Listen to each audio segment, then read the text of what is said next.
if we're looking at new job opportunities, but the debt that we have, such as student loan debt, could really be holding us captive or with golden handcuffs, I guess you could say. So whether you're a doctor, a lawyer, a dentist, a teacher, it isn't always a simple yes or no.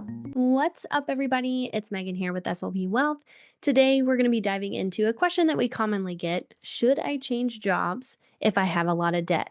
This can be a really scary question, but also an exciting question if we're looking at new job opportunities. But the debt that we have, such as student loan debt, could really be holding us captive or with golden handcuffs, I guess you could say. So whether you're a doctor, a lawyer, a dentist, a teacher, it isn't always a simple yes or no, especially if your job is helping you manage or get loan forgiveness with that debt. Just because a new role, though, offers a higher salary does not mean it's the smartest financial move. And today, we're going to break that down. There's quite a few things we need to consider before changing jobs. Let's think about this as a checklist. We need to know, is this job going to be PSLF eligible? So PSLF, that's if you're working towards loan forgiveness, working for the government or a nonprofit entity with your federal student loans. If you are currently at a job that's eligible for PSLF, we need to know if that new potential job is also eligible for PSLF. You can check that out on the studentaid.gov website by filling out the PSLF help tool with the new employer's EIN number to verify if they are eligible for the program as well. That has to do with student loans.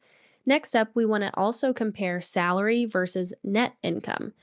The new job might offer more as far as, income goes, but may take more from your paycheck when it comes to benefits. You might have to pay more for your benefits, like your health insurance or some of the other additional benefits that come along with employer benefit packages.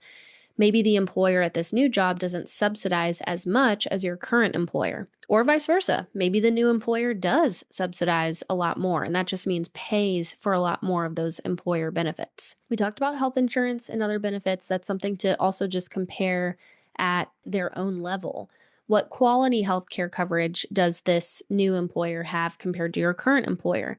Could you keep the same doctors? What other benefits does this new employer have? Is there a child care stipend or parental leave or paid time off?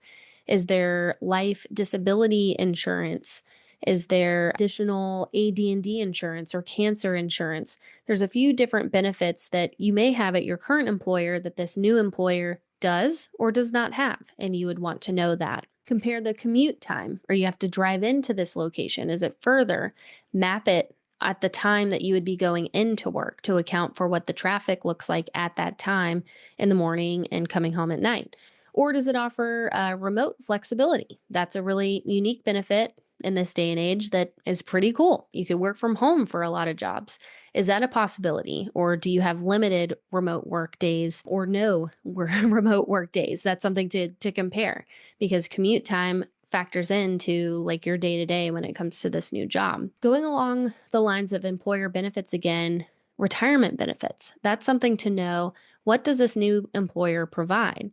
Do they have an option to contribute to a 401k, a 403b, or do they have a pension plan that you have available to you? And when do you get vested into this type of account? That means, when do you get to keep the contributions that the employer makes to this account if you were to leave? A vesting period is what that's called. Also, look into what matching benefits they may have. That just means if you contribute a certain percentage to your 401k or 403b, does your employer also contribute a percentage to your 401k or 403b? That's a really interesting thing that could be part of your benefits package. Some other things to consider is just your mental health. Does this new job seem like it could relieve some stresses that you currently have that maybe aren't challenges at this new position? Is this new position going to cause you to burn out over time because it's faster paced or more production based? I don't want to work. I just want to bang on this mug all day. How would this impact your lifestyle? Timing wise, hour wise, like how does this affect your day to day? And are you able to accomplish some of your other goals, maybe your personal goals, along with making this change for work? So let's talk about some big pros to changing jobs. A pro would be a better salary or higher bonus potential, higher income overall. That's a big pro.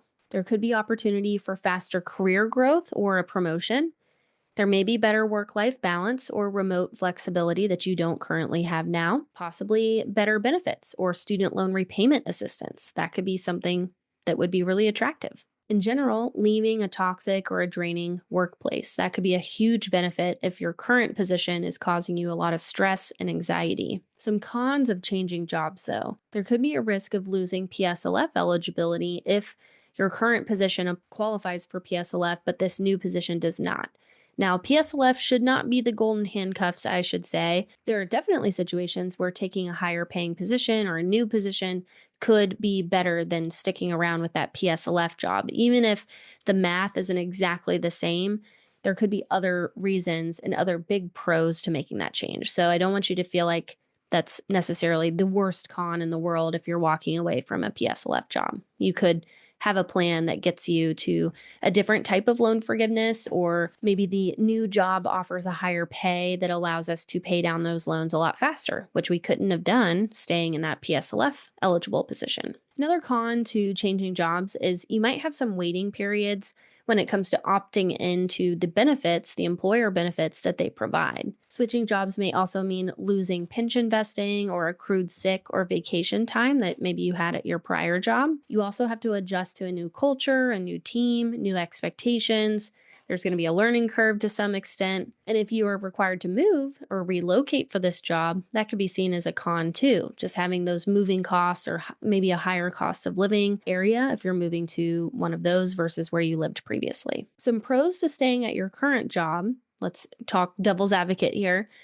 There's stability and momentum that you probably already have, right? Especially if you are already partway towards loan forgiveness, if that's part of your student loan plan. You know the benefits, you know the team, you know the environment. So there's no changes or surprises that kind of come into play. You may be close to earning maybe a bonus or a promotion or hitting vesting. So if you're seriously considering changing jobs, it could be a great thing to consider taking your potential offer, if you have an offer outstanding for a new position, taking that offer to your current supervisor to see if they can match that offer. Maybe you can get the best of both worlds, increase your income or increase your benefits, whatever it is at your current position, and also stay at the same place that you don't have to learn new things for. And overall, I think a pro would be fewer financial surprises. I think that's a positive with staying at your current job is there's fewer financial surprises because you've been here, you've done that, you know what the financial situation looks like already. Some cons to staying at your job though, maybe there is some stalled career growth or you're being underpaid for your current job. Maybe there's poor management or poor culture that's really affecting your mental health. That could be a really bad negative. There's some burnout or lack of flexibility that's really starting to affect you. And maybe you're not using your full skill set. Maybe you have a lot of other skills that are just not being deployed in this current position. So some final takeaways here and some words of encouragement, I would say.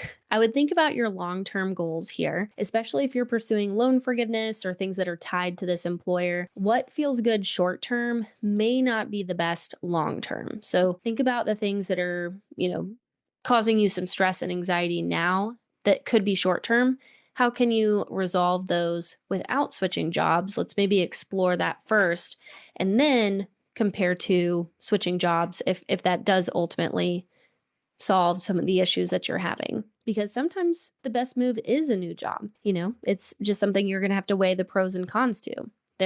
I could talk out of both sides of my mouth because sometimes the best move is a new job. Sometimes the best move is just staying and making the best out of what you have at your current position is the best move. So this isn't an easy decision, but I hope this helps organize some of your thoughts. Do you think you're going to switch a job this year? Let us know. Let us know in the comments. We'd love hearing your stories and what you're weighing, the pros and cons of what you're weighing. And if you found this video helpful, hit like and subscribe. Make sure you're staying tuned to all the things that we're putting out on this channel. And I'll catch you on the next one.